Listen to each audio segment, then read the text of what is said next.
ततो युद्धपरिश्रान्तं समरे चिन्तया स्थितं रावणं चाग्रतो दृष्ट्वा युद्धाय समुपस्थितं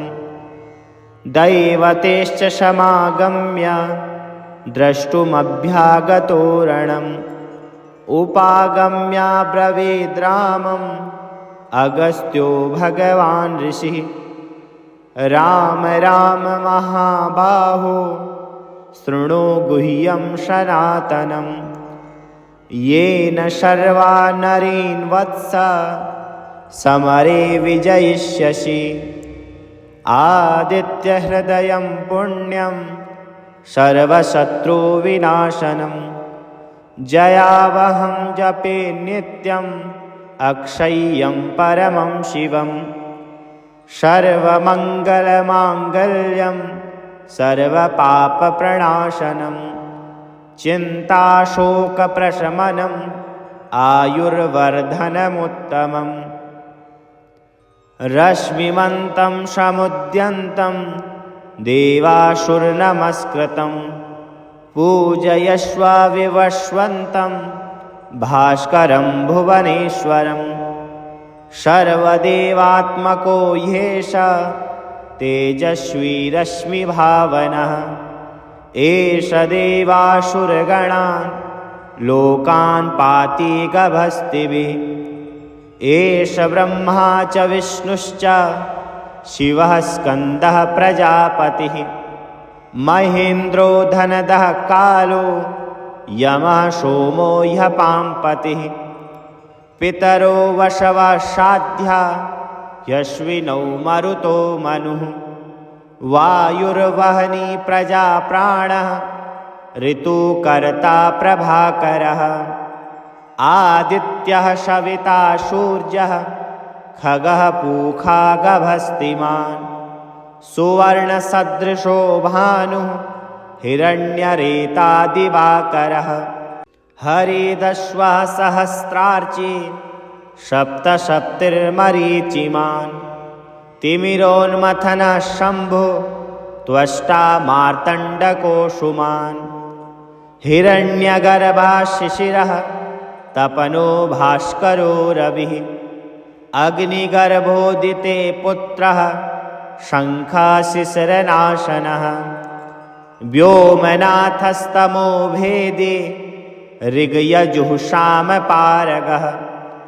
घनावृष्टिरपां मित्रः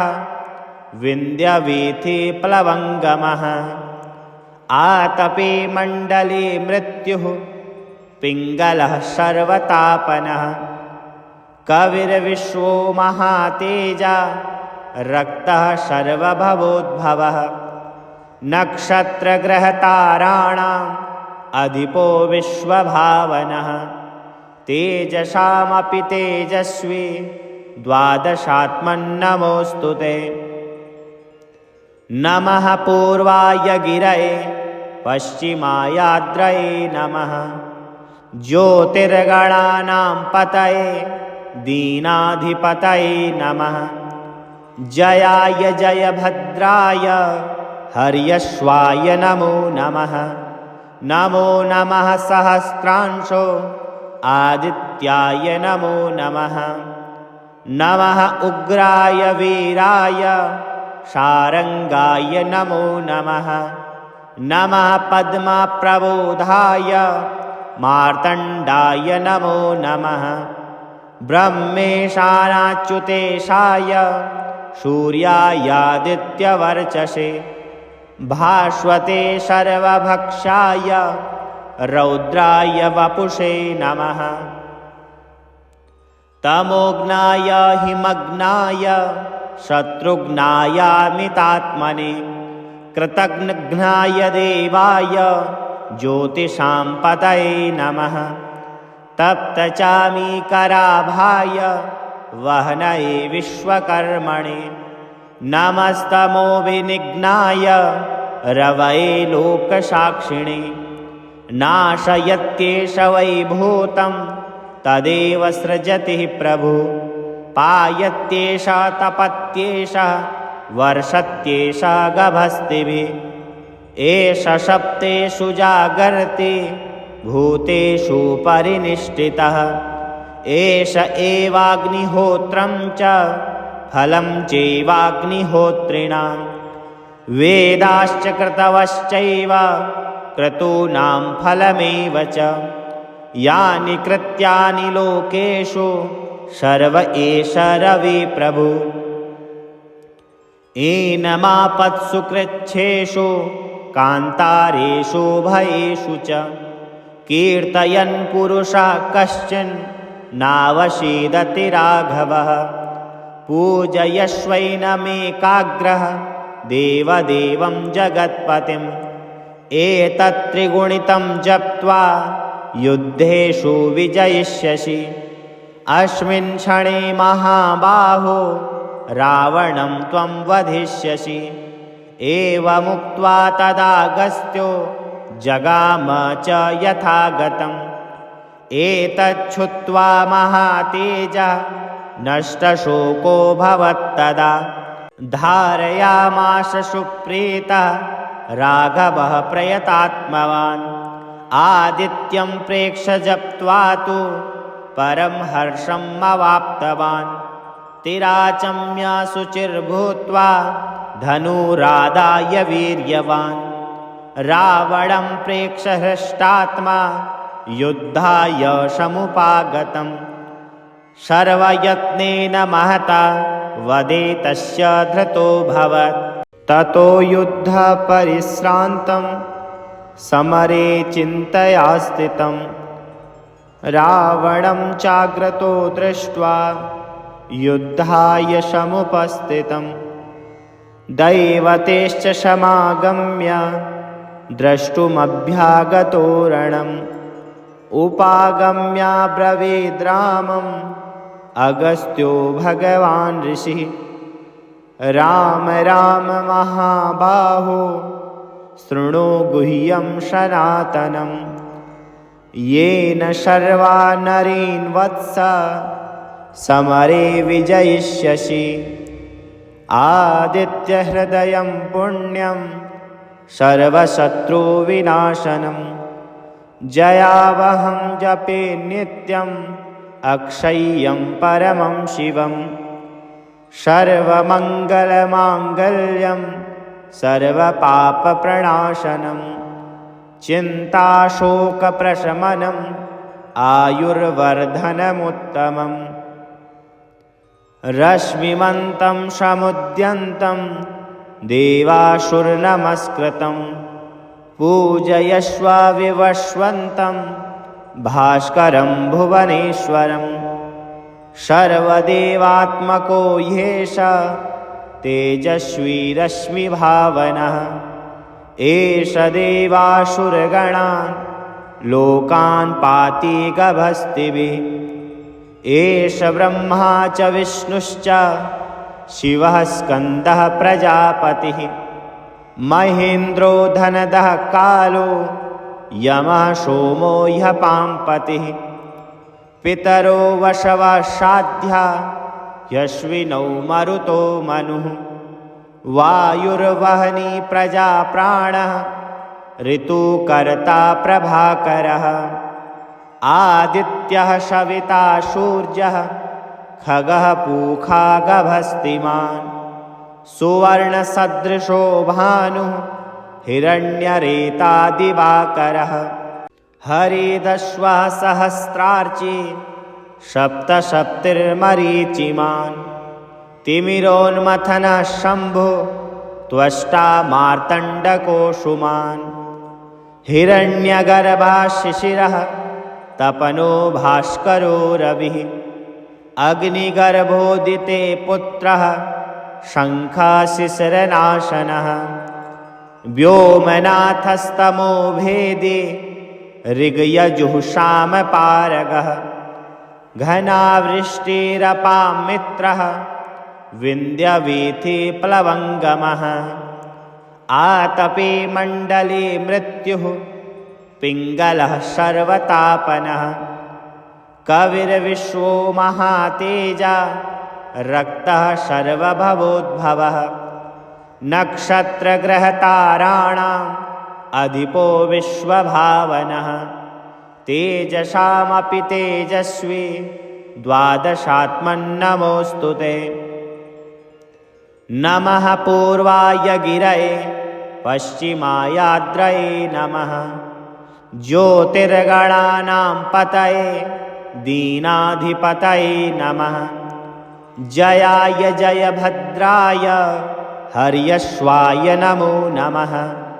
नमो नमः सहस्रांशो आदित्याय नमो नमः नमः उग्राय वीराय शारंगाय नमो नमः नमः पद्मप्रबोधाय मार्तण्डाय नमो नमः ब्रह्मेशानाच्युतेशाय सूर्यायादित्यवर्चसे भास्वते सर्वभक्षाय रौद्राय वपुषे नमः तमोघ्नाय हिमग्नाय शत्रुघ्नायामितात्मने कृतघ्नाय देवाय ज्योतिषां पतये नमः तप्तचामीकराभाय वह्नये विश्वकर्मणे नमस्तमोविनिघ्नाय रवये लोकसाक्षिणे नाशयत्येष वैभूतं तदेव सृजति प्रभु पायत्येष तपत्येष वर्षत्येष गभस्तिभिः एष सप्तेषु जागर्ति भूतेषु परिनिष्ठितः एष एवाग्निहोत्रं च फलं चैवाग्निहोत्रिणां वेदाश्च क्रतवश्चैव क्रतूनां फलमेव च यानि कृत्यानि लोकेषु सर्व एष रवि प्रभु एनमापत्सु कृच्छ्रेषु कान्तारेषु भयेषु च कीर्तयन् पुरुषः कश्चन नावशीदति राघवः पूजयश्वैनमेकाग्रः देवदेवं जगत्पतिम् एतत्त्रिगुणितं जप्त्वा युद्धेषु विजयिष्यसि अस्मिन् क्षणे महाबाहो रावणं त्वं वधिष्यसि एवमुक्त्वा तदागस्त्यो जगाम च यथागतम् एतच्छ्रुत्वा महातेजः नष्टशोको भवत्तदा धारयामास सुप्रीतः राघवः प्रयतात्मवान् आदित्यं प्रेक्ष्य जप्त्वा तु परं हर्षम् अवाप्तवान् तिराचम्य शुचिर्भूत्वा धनुरादाय वीर्यवान् रावणं प्रेक्ष्य हृष्टात्मा युद्धाय समुपागतम् सर्वयत्नेन महता वदे तस्य धृतोऽभवत् ततो युद्धपरिश्रान्तं समरे चिन्तया स्थितं रावणं चाग्रतो दृष्ट्वा युद्धाय समुपस्थितं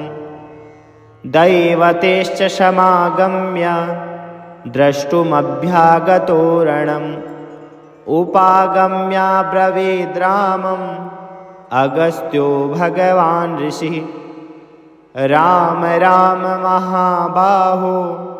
शृणु गुह्यं सनातनं येन सर्वा नरीन् वत्स समरे विजयिष्यसि आदित्यहृदयं पुण्यं सर्वशत्रुविनाशनं जयावहं जपे नित्यम् अक्षय्यं परमं शिवं सर्वमङ्गलमाङ्गल्यं सर्वपापप्रणाशनं चिन्ताशोकप्रशमनम् आयुर्वर्धनमुत्तमम् रश्मिमन्तं समुद्यन्तं देवासुरनमस्कृतं पूजयस्व विवस्वन्तं भास्करं भुवनेश्वरं सर्वदेवात्मको ह्येष तेजस्वी रश्मिभावनः एष देवासुरगणान् लोकान् पाति गभस्तिभिः एष ब्रह्मा च विष्णुश्च शिवः स्कन्दः प्रजापतिः महेन्द्रो धनदः कालो यमः सोमो ह्यपाम्पतिः पितरो वशवः साध्या यश्विनौ मरुतो मनुः वायुर्वहनी प्रजा प्राणः ऋतुकर्ता प्रभाकरः आदित्यः सविता सूर्यः खगः पूखा गभस्तिमान् सुवर्णसदृशो भानुः हिरण्यरेता दिवाकरः हरिदश्वः सहस्रार्ची सप्तसप्तिर्मरीचिमान् तिमिरोन्मथनः शम्भो त्वष्टा मार्तण्डकोऽसुमान् हिरण्यगर्भः शिशिरः तपनो भास्करो रविः अग्निगर्भोदिते पुत्रः शङ्खशिशिरनाशनः व्योमनाथस्तमो भेदे ऋग्यजुःसामपारगः घनावृष्टिरपां मित्रः विन्ध्यवीथिप्लवङ्गमः आतपे मण्डले मृत्युः पिङ्गलः सर्वतापनः कविर्विश्वो महातेजा रक्तः सर्वभवोद्भवः नक्षत्रग्रहताराणाम् अधिपो विश्वभावनः तेजसामपि तेजस्वी द्वादशात्मन्नमोऽस्तु ते नमः पूर्वाय गिरये पश्चिमायाद्रये नमः ज्योतिर्गणानां पतये दीनाधिपतये नमः जयाय जयभद्राय हर्यश्वाय नमो नमः नमो नमः सहस्रांशो आदित्याय नमो नमः नमः उग्राय वीराय शारङ्गाय नमो नमः नमः पद्मप्रबोधाय मार्तण्डाय नमो नमः ब्रह्मेशानाच्युतेशाय सूर्यायादित्यवर्चसे भास्वते सर्वभक्षाय रौद्राय वपुषे नमः तमोघ्नाय हिमग्नाय शत्रुघ्नायामितात्मने कृतघ्नाय देवाय ज्योतिषां पतये नमः तप्तचामीकराभाय वह्नये विश्वकर्मणे नमस्तमोविनिघ्नाय रवये लोकसाक्षिणे नाशयत्येष वै भूतं तदेव सृजति प्रभु पायत्येष तपत्येष वर्षत्येष गभस्तिभिः एष सप्तेषु जागर्ति भूतेषु परिनिष्ठितः एष एवाग्निहोत्रं च फलं चैवाग्निहोत्रिणां वेदाश्च क्रतवश्चैव क्रतूनां फलमेव च यानि कृत्यानि लोकेषु सर्व एष रवि प्रभु एनमापत्सु कृच्छ्रेषु कान्तारेषु भयेषु च कीर्तयन् पुरुषः कश्चिन् नावसीदति राघवः पूजयश्वैनमेकाग्रः देवदेवं जगत्पतिम् एतत्त्रिगुणितं जप्त्वा युद्धेषु विजयिष्यसि अस्मिन् क्षणे महाबाहो रावणं त्वं वधिष्यसि एवमुक्त्वा तदागस्त्यो जगाम च यथागतम् एतच्छ्रुत्वा महातेजः नष्टशोको भवत्तदा धारयामास सुप्रीतः राघवः प्रयतात्मवान् आदित्यं प्रेक्ष्य जप्त्वा तु परं हर्षम् अवाप्तवान् तिराचम्य शुचिर्भूत्वा धनुरादाय वीर्यवान् रावणं प्रेक्ष्य हृष्टात्मा युद्धाय समुपागतं सर्वयत्नेन महता वदे तस्य धृतोऽभवत्। ततो युद्धपरिश्रान्तं समरे चिन्तया स्थितं रावणं चाग्रतो दृष्ट्वा युद्धाय समुपस्थितं दैवतेश्च समागम्य द्रष्टुमभ्यागतो रणम् उपागम्याब्रवीद्रामम् अगस्त्यो भगवान् ऋषिः राम राम महाबाहो शृणु गुह्यं सनातनं येन सर्वा नरीन् वत्स समरे विजयिष्यसि आदित्यहृदयं पुण्यं सर्वशत्रुविनाशनं जयावहं जपे नित्यम् अक्षय्यं परमं शिवं सर्वमङ्गलमाङ्गल्यं सर्वपापप्रणाशनं चिन्ताशोकप्रशमनम् आयुर्वर्धनमुत्तमम् रश्मिमन्तं समुद्यन्तं देवासुरनमस्कृतं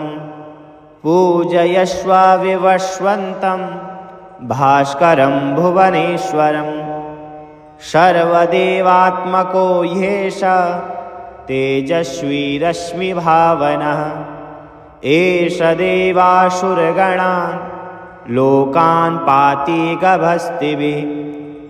एष ब्रह्मा च विष्णुश्च शिवः स्कन्दः प्रजापतिः महेन्द्रो धनदः कालो यमः सोमो ह्यः पाम्पतिः पितरो वशवः साध्या यश्विनौ मरुतो मनुः वायुर्वहनी प्रजा प्राणः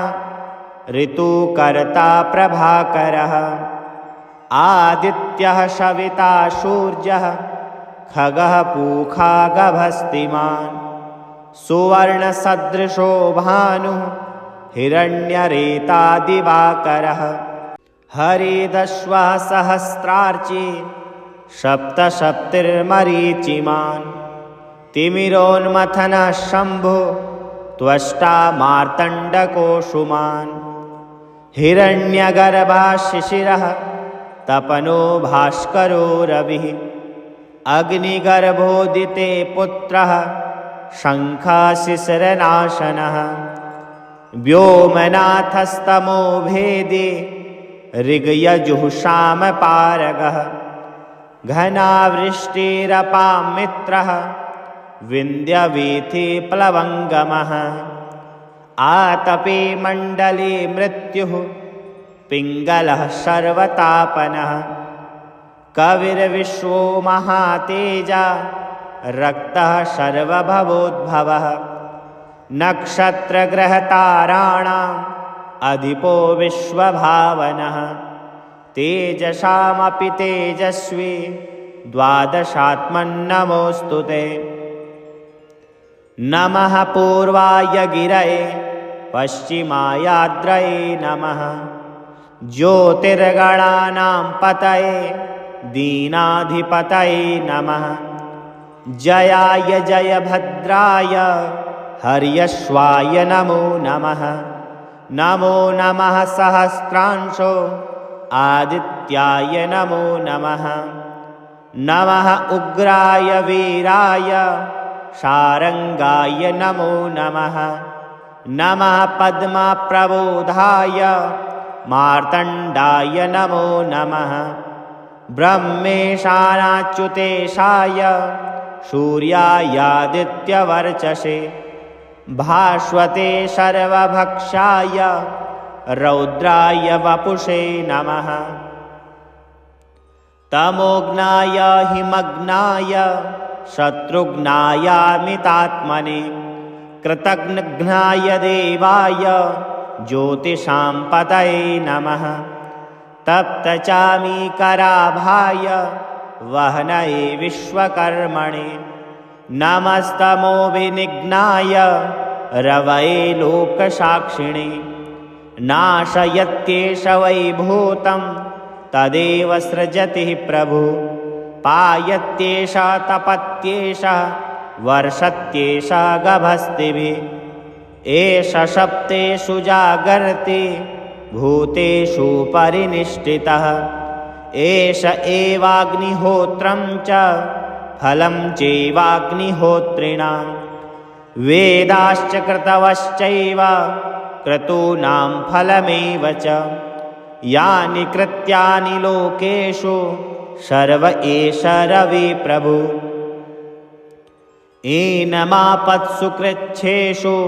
कान्तारेषु भयेषु च कीर्तयन् पुरुषः कश्चन नावशीदति राघवः पूजयश्वैनमेकाग्रः देवदेवं जगत्पतिम् एतत्त्रिगुणितं जप्त्वा युद्धेषु विजयिष्यसि अस्मिन् क्षणे महाबाहो रावणं त्वं वधिष्यसि एवमुक्त्वा तदागस्त्यो जगाम च यथागतम् एतच्छ्रुत्वा महातेजः नष्टशोको भवत्तदा धारयामास सुप्रीतः राघवः प्रयतात्मवान् आदित्यं प्रेक्ष्य जप्त्वा तु परं हर्षम् अवाप्तवान् तिराचम्य शुचिर्भूत्वा धनुरादाय वीर्यवान् रावणं प्रेक्ष्य हृष्टात्मा युद्धाय समुपागतम् सर्वयत्नेन महता वदे तस्य धृतोऽभवत्